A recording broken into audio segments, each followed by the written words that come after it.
मेरा नाम है जीवेश विंदे और आप देख रहे हैं वी यानी कि विंदे विज्ञान विद्यालय।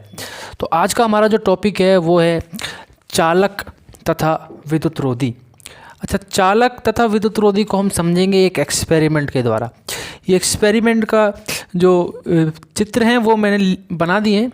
इन चित्रों को समझने से पहले हम समझ लेते हैं कि धातु क्या है और अधातु क्या है, और ऐसा क्या स्पेशल होता है धातुओं में जो वो इलेक्ट्रॉनों को अपने अंदर से बहने देते हैं, और ऐसा क्या है अधातुओं में या फिर विद्युत रोधियों में जो अपने अंदर से इलेक्ट्रॉनों को नहीं बहने देते। अच्छा, जो धातु होती हैं वो सारी चालक होती हैं, और धातुओं के अलावा जैसे लकड़ी हुई, रबर हुआ, वो सारे कुचालक हैं, उनको विद्युत रोधी बोलते हैं। अच्छा, विद्युत रोधी का दूसरा नाम अचालक भी है, कुचालक भी है। चालक का नाम सुचालक भी बोल देते हैं, चालक भी बोल देते हैं, या फिर धातु भी बोल देते हैं। अच्छा, धातुओं में ऐसा होता क्या है, मान लीजिए अपन कोई एक एग्जाम्पल लेते हैं किसी भी धातु का। मान लीजिए सोडियम धातु ले, तुम चाहो तो सोडियम लो, आयरन लो, लोहा, सब में यही होने वाला है। फिलहाल हम सोडियम से समझने का प्रयास करते हैं। मान लीजिए मैंने एक सोडियम का टुकड़ा लिया, इसका मतलब मैंने धातु का ही टुकड़ा लिया है, ठीक है। अच्छा, इसमें सोडियम के सारे परमाणु होंगे। परमाणु का मतलब उसमें प्रोटॉन होगा, उसके चारों तरफ इलेक्ट्रॉन होंगे, ऐसे तो होंगे। यहाँ पे इलेक्ट्रॉन है, मैं दिखा नहीं रहा हूँ, ठीक है, चलो दिखा भी दिए।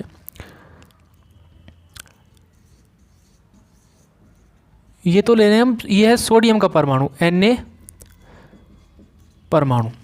ये तो हमने धातु का एग्जाम्पल लिया है, ठीक है। एक अब एग्जाम्पल लेते हैं अधातु का।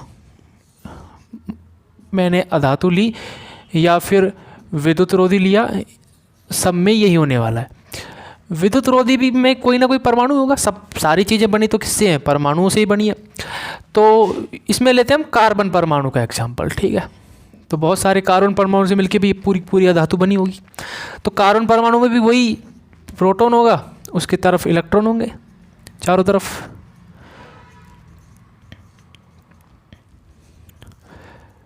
अब जो सोडियम धातु है या फिर जो चालक हैं, उन सब में क्या होता है, वो धातु अपने स्थायित्व के लिए एक इलेक्ट्रॉन को त्याग देती है और अपने परमाणु के अंदर से बाहर निकाल देती है।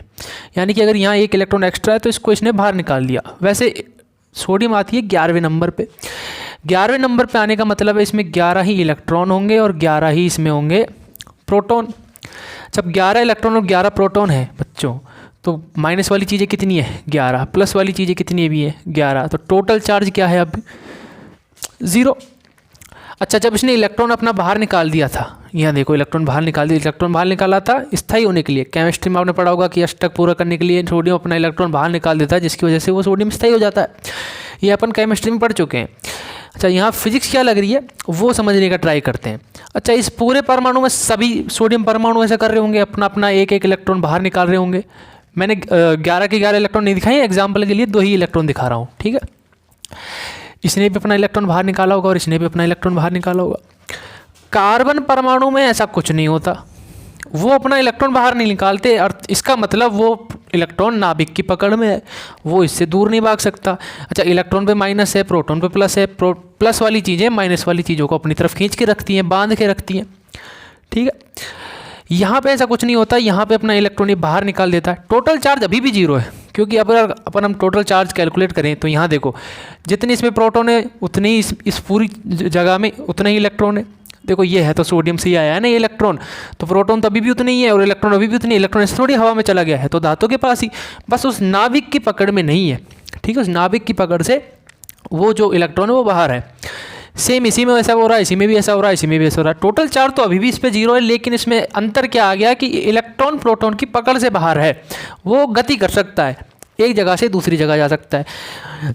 जबकि कार्बन परमाणु या फिर अधातुओं में या फिर विद्युत रोधियों में ऐसा नहीं होता कि इलेक्ट्रॉन प्रोटॉन की पकड़ से बाहर चला जाए, जिसकी वजह से ये इसके साथ बंधा हुआ है और ये गति नहीं कर सकता। धातुओं में इलेक्ट्रॉन गति कर सकता है। अच्छा, वो गति करेगा कब? अच्छा, गति कैसे कर सकता है? जब इसको कोई गति कराने वाला हो। अच्छा, गति कराने वाला लाते हैं, ठीक है, ये तो आपके समझ में आ ही गया है।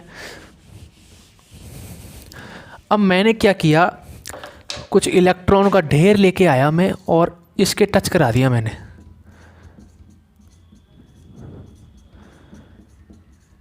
ठीक ठीक है। जब इलेक्ट्रॉन, बहुत सारे इलेक्ट्रॉन एक धातु पे हैं, कोई और धातु जिस पास इलेक्ट्रॉन है, ठीक है, उसको मैं इसके पास लेके आ रहा हूँ। ये इलेक्ट्रॉन क्या चाह रहे हैं, इलेक्ट्रॉन दोनों माइनस माइनस है, दोनों एक दूसरे के विरोधी हैं, एक जैसे हो गए। एक जैसे जो चार्जेस हैं वो एक दूसरे को दूर भगाते हैं, वो पास नहीं रहना चाहते, ठीक है। तो जब ये दूर भगाएंगे तो ये यहाँ पे आएंगे। यहाँ पे क्यों आएंगे, क्योंकि यहाँ देखो इलेक्ट्रॉन की संख्या कम है। जो मुक्त इलेक्ट्रॉन है, जो सोडियम ने इलेक्ट्रॉन त्यागा था ना, इसको मुक्त इलेक्ट्रॉन बोलते हैं, क्योंकि ये है मुक्त इलेक्ट्रॉन। मुक्त इलेक्ट्रॉन क्यों बोल रहे हैं, क्योंकि ये गति कर सकता है, ठीक है। यहाँ पे इलेक्ट्रॉन संख्या बहुत ज़्यादा, ये चाहेंगे हम दूर दूर रहें, दूर दूर रहने के लिए फैलना चाहेंगे। अगर जब तक इनको हम हवा में रखेंगे तब तक हवा में तो फैल नहीं जाएंगे। ये कहाँ फैलते हैं, जब इसको जगह दी जाए। यहाँ देखो जगह दी गई है इलेक्ट्रॉन द्वारा, क्योंकि यहाँ जो मुक्त इलेक्ट्रॉन वो चाह रही है। तो ये इलेक्ट्रॉन क्या चाहेंगे, हम अपना क्षेत्र बढ़ा लें, तो हम दूर दूर रहें। दूर दूर रहने के लिए कुछ इलेक्ट्रॉन इसमें से कहाँ जाएंगे, इसमें आ जाएंगे, ठीक है। अच्छा, जब ये इलेक्ट्रॉन आ रहे होंगे तो ये आए कैसे होंगे, ये इलेक्ट्रॉन एक्स्ट्रा है, ये वापस मैं यहीं डाल देता हूँ जहाँ से आए थे। इन्होंने इन इलेक्ट्रॉनों को धक्का मारा होगा, ये इलेक्ट्रॉन सरक के इधर आ गया होगा, ये इलेक्ट्रॉन सरक के इधर आ गया होगा, इनके लिए जगह बन गई होगी, और कुछ इलेक्ट्रॉन इसमें से कूद कर इधर, ठीक है। अगर आगे जगह होती इनमें तो ये इलेक्ट्रॉन और आगे सरक जाते, और इलेक्ट्रॉन एक जगह से दूसरी जगह जा सकते थे। यानी कि धातुओं में इलेक्ट्रॉन चल सकते हैं, क्योंकि धातु में मुक्त इलेक्ट्रॉन होते हैं जो इनको आने के लिए जगह देते हैं। जबकि अधातुओं में ऐसा ही नहीं। अधातु में मैं टच कराऊँ, electron electron electron electron electron, यहाँ बहुत सारे इलेक्ट्रॉन, ये चाहेंगे हम दूर दूर रहें। यहाँ जैसे ही टच कराए तो यहाँ देखा सही इलेक्ट्रॉन है तो सही, लेकिन इलेक्ट्रॉन मुक्त नहीं है, वो गति नहीं कर सकते, वो सरक के उधर नहीं जा सकते, इनके लिए आने के लिए जगह ही नहीं है, ये नहीं जा सकते। अच्छा, इस एग्जाम्पल से आपको समझ नहीं आया हो तो हम एक बहुत ही सिंपल एग्जाम्पल लेते हैं, जिससे बड़ी आसानी से समझ में आ जाएगा। मान लीजिए मैंने इसमें पानी भरा हुआ है, ठीक है। अब पानी तो मूव कर सकता है ना, एक जगह से दूसरी जगह बह सकता है। अगर मैं इसमें थोड़ा एक्स्ट्रा पानी डाल दूँ, फुल भरा हुआ है यहाँ तक और यहाँ तक, तो कुछ पानी कुछ करके बाहर। यहाँ मान लो कि अब इलेक्ट्रॉन है, बहुत सारे इलेक्ट्रॉन का समंदर है। यहाँ से अगर कुछ भी थोड़े से भी इलेक्ट्रॉन एक्स्ट्रा बाहर मारे, डाले इसमें, तो वो इलेक्ट्रॉन आगे वाले इलेक्ट्रॉन धक्का मारेंगे। जैसे पानी इस पानी को धक्का मार रहा होगा, ये पानी अगले वाले पानी को, और ये पानी थोड़ा सा बाहर। तो इस इलेक्ट्रॉन ने इस इलेक्ट्रॉन को धक्का मारा होगा, यहाँ पे कोई इलेक्ट्रॉन होगा तो उसको धक्का मारा होगा। इलेक्ट्रॉन को धक्का लगता लगता लगता लगता एक इलेक्ट्रॉन अगर तुमने इधर से डाला तो एक इलेक्ट्रॉन उधर से बाहर। लेकिन अधातुओं में क्या हो रहा है, अधातुओं में समझ लीजिए इसमें कंक्रीट भरा हुआ है। कंक्रीट भरा होने का मतलब है कि कंक्रीट मतलब जमा हुआ तो है ना, वो एक जगह से दूसरी जगह नहीं बह सकता, ठीक है। अब मैं चाहे कितना भी इसमें पानी डाल लूँ तो क्या कंक्रीट सरक के उधर चला जाएगा, कंक्रीट नहीं जा सकता, क्योंकि वो जमा हुआ है। जैसे यहाँ पे इलेक्ट्रॉन जमे हुए थे, फिक्स थे, वो एक जगह से दूसरी जगह नहीं जा सकते थे। अब मैं कितना ही पानी डाल लूँ कंक्रीट बाहर नहीं जाने वाला, मैं कितने ही इलेक्ट्रॉन डाल लूँ अधातुओं में तो वो अधातुओं में से इलेक्ट्रॉन नहीं बहने वाले। अधातुओं में एक जगह से दूसरी जगह इलेक्ट्रॉन नहीं जा सकता, ठीक है। तो अब आते हैं हम अपने मेन टॉपिक पर, जो है चालक तथा विद्युत रोधी। इस एक्सपेरिमेंट को समझने के लिए आपको धातु और अधातु को समझना बहुत ज़रूरी था। अब देखिए, ये हमने लिया है धातु का गोला A और धातु का गोला B, जिसको अचालक स्टैंड पर रखा हुआ है, ठीक है। अच्छा, धातु का गोला तो इतना तो पता है कि हमें इसमें इलेक्ट्रॉन तो होंगे ही होंगे, क्योंकि धातु में मुक्त इलेक्ट्रॉन होते हैं, उतने ही इलेक्ट्रॉन इसमें भी हैं, ठीक है। अच्छा, जितने इलेक्ट्रॉन होते हैं उतने प्रोटॉन भी होते हैं। प्रोटॉन मैं दिखा नहीं रहा हूँ क्योंकि प्रोटॉन की यह महत्वता खत्म हो जाती है, क्योंकि धातु में प्रोटॉन की जकड़ से इलेक्ट्रॉन बाहर होते हैं, वो गति कर सकते हैं, अभी समझा अपन ने। अब अगर मैं क्या करूँ, इस गोले पर किसी तरह एक्स्ट्रा चार्ज ले आऊँ, मतलब और एक दो इलेक्ट्रॉन फालतू ले आऊँ, या फिर अगर ऐसे भी नहीं समझना चाह रहे तो मैं क्या करता हूँ, एक रॉड लाता हूँ लोहे की, जिस पर और ज़्यादा इलेक्ट्रॉन थे। मान लीजिए यहाँ 1 2 3 4 5 6, 1 2 3 4 5 6 7 8 इलेक्ट्रॉन है, ठीक है। अब जैसे ही मैं धातु की रॉड को इसके टच कराऊंगा तो क्या होने वाला है, यहाँ इलेक्ट्रॉन संख्या बहुत ज़्यादा, यहाँ इलेक्ट्रॉन संख्या उसकी तुलना में कम। इलेक्ट्रॉन एक दूसरे को धक्का मार रहे हैं, ये चाहेंगे कि हम दूर दूर रहें, क्योंकि माइनस माइनस के बीच प्रतिकर्षण हो रहा है। तो कुछ इलेक्ट्रॉन इसमें आ जाएंगे, और ये इलेक्ट्रॉन कब तक आएंगे, जब तक कि यहाँ के इलेक्ट्रॉन बराबर नहीं जाए, क्योंकि यहाँ के इलेक्ट्रॉन की पावर ज़्यादा, यहाँ के इलेक्ट्रॉन की पावर कम। एक इलेक्ट्रॉन यहाँ आया, कितने इलेक्ट्रॉन हो गए, 1 2 3 4 5 6 7, एक इलेक्ट्रॉन यहाँ से गायब। यहाँ कितने रह गए, 1 2 3 4 5 6 7, एक इलेक्ट्रॉन इसमें आ गया चलकर, ठीक है। अब वहाँ भी जितने इलेक्ट्रॉन थे उतने इलेक्ट्रॉन यहाँ आए, ठीक है। तो अब ना इलेक्ट्रॉन उधर जाना चाहेंगे ना इधर जाना चाहेंगे, क्योंकि दोनों जो क्षेत्रफल है उन पर इलेक्ट्रॉनों का बंटवारा समान हो गया, ठीक है। तो किसी तरह करके मैंने यहाँ पे एक इलेक्ट्रॉन एक्स्ट्रा ले आया, यहाँ इलेक्ट्रॉन कम है, यहाँ इलेक्ट्रॉन ज़्यादा है। अगर मैं इनके बीच कोई धातु की छड़ लगाऊंगा तो तुमको पता है धातु की छड़ पे भी तो इलेक्ट्रॉन ही होते हैं। अब ये धातु के गोले बी पे इलेक्ट्रॉन की संख्या ज़्यादा है, धातु ए के गोले पर इलेक्ट्रॉन की संख्या कम है, तो ये इलेक्ट्रॉन क्या चाहेंगे, हम दूर दूर रहें। दूर दूर रहने के लिए क्या करेंगे, ये धक्का मारेंगे जहाँ धक्का मार सकते हैं, ठीक है। हवा में धक्का मारेंगे नहीं, ये इलेक्ट्रॉन को धक्का मारेगा। इसने इस इलेक्ट्रॉन को धक्का मारा, इसने इसको धक्का मारा, इसने इसको धक्का मारा, यहाँ से एक इलेक्ट्रॉन उठ के यहाँ आया और यहाँ से एक इलेक्ट्रॉन उठ के इधर चला गया, ये लो, ठीक है।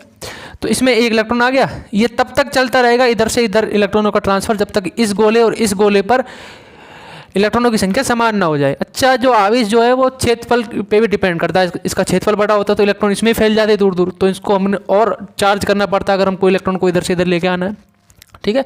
फिलहाल मैं बोल रहा हूँ कि इसका और इसका क्षेत्रफल बराबर है और इस पे इलेक्ट्रॉनों की संख्या ज़्यादा है, इस पे इलेक्ट्रॉनों की संख्या कम है, और बीच में अगर मैंने धातु की छड़ लगाई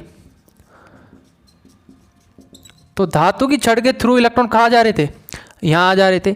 अपन ने देखा कि भाई शुरू में चार्ज इस पे ज़्यादा था, इस पे कम था, लेकिन जैसे ही मैंने धातु की छड़ लगाई तो इस पे और इस पे चार्ज की मात्रा बराबर होगी। अब चार्ज की मात्रा नापी कैसे होगी, विद्युतदर्शी से नापी होगी, ठीक है। ये तो रही धातु की छड़ की बात। लेकिन उन्हीं गोलों पर मैं अगर मान लो इसमें 5 इलेक्ट्रॉन, इसमें उसी तरह मैंने ज़्यादा इलेक्ट्रॉन ले आया,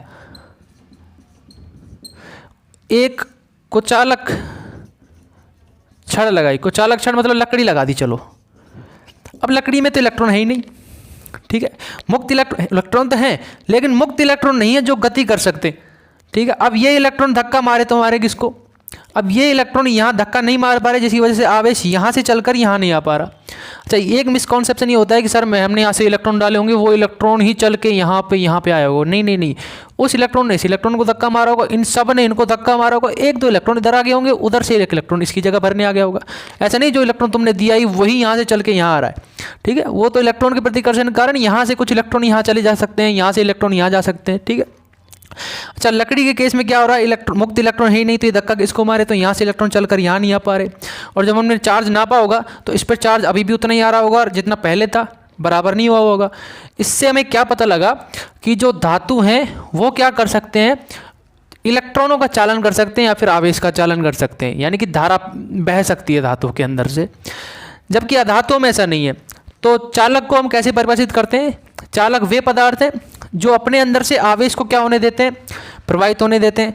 कुचालक या विद्युत रोधी वो पदार्थ हैं जो अपने अंदर से आवेश या फिर इलेक्ट्रॉनों को अपने अंदर से प्रवाहित नहीं होने देते। एक क्वेश्चन है सर का कि सर जो ये रॉड है, पहले अपन बता रहे थे कि इस रॉड से इलेक्ट्रॉन इसमें आए और इस रॉड में जो इलेक्ट्रॉन की संख्या बराबर हो गई थी। इस धातु की छड़ जो अपन ने बीच में लगाई है, तो इस धातु के गोले के और इस धातु के गोले के और इस धातु की छड़ के इलेक्ट्रॉन बराबर होने चाहिए। अपन ये तो बता रहे हैं कि धातु में इलेक्ट्रॉनों का बराबर बंटवारा हो जाता है। ये केवल इस पर डिपेंड नहीं कर रहा है कि किसी वस्तु पर इलेक्ट्रॉन कितने ज़्यादा हैं, ये डिपेंड इस पर भी कर रहा है कि किसी वस्तु का साइज़ कितना बड़ा है या कितना छोटा है। मैं बोल रहा हूँ कि इतना बड़ा क्षेत्रफल है और इस पर केवल 3 इलेक्ट्रॉन है, और सेम उतना ही बड़ा क्षेत्रफल है, इस पर भी 3 इलेक्ट्रॉन ही है, ठीक है। चार्ज भले ही दोनों पे समान हो, लेकिन चार्ज डेंसिटी जो है, जो अपन सेकंड चैप्टर में पढ़ेंगे कि पृष्ठ आवेश घनत्व नाम की एक चीज़ होती है, वहाँ पे अपन समझ जाते हैं, फिर भी अभी भी समझा सकते हैं। अब ये इलेक्ट्रॉन क्या करेंगे, एक दूसरे से चाहेंगे कि हम जितना दूर रह सकते हैं उतना दूर रहें, ठीक है। तो ये इलेक्ट्रॉन इस तरह का कन्फिग्रेशन बना लेंगे, इस दूरी ये मान लेते हैं कि भाई यहाँ पे रहेंगे तो इनके बीच की दूरी सर्वाधिक रहेगी, इसके अलावा कोई ऐसी स्थिति नज़र नहीं आ रही है जिस पर ये दूर दूर रह सकते हैं सबसे आपस में, ठीक है। अच्छा, यहाँ पे भी कुछ ऐसा ही हो जाएगा। अब एक बात बताओ, इस इलेक्ट्रॉन के बीच प्रतिकर्षण तो लग ही रहा होगा। अच्छा, यहाँ लगने वाला प्रतिकर्षण और यहाँ लगने वाला प्रतिकर्षण कौन सा ज़्यादा होगा, यहाँ प्रतिकर्षण ज़्यादा लग रहा होगा, क्योंकि डिस्टेंस क्या है इनके बीच की, कम है। डिस्टेंस कम क्यों हुई, साइज की वजह से, आकार की वजह से। तो अब इलेक्ट्रॉन इधर से इधर जाएंगे या इधर से इधर आएंगे, सिंपल सी बात है, प्रतिकर्षण यहाँ ज़्यादा लग रहा है, तो जैसे ही मैं इनको टच कराऊंगा तो इलेक्ट्रॉन कहाँ जाना चाहेंगे, यहाँ, क्योंकि यहाँ आने पर इनके बीच क्या हो जाएगा, प्रतिकर्षण कम हो जाएगा। वहाँ तो प्रतिकर्षण ऑलरेडी कम ही है, तो इस पर भी डिपेंड करता है कि साइज़ क्या है, केवल इलेक्ट्रॉन की संख्या पर भी डिपेंड नहीं कर रहा है।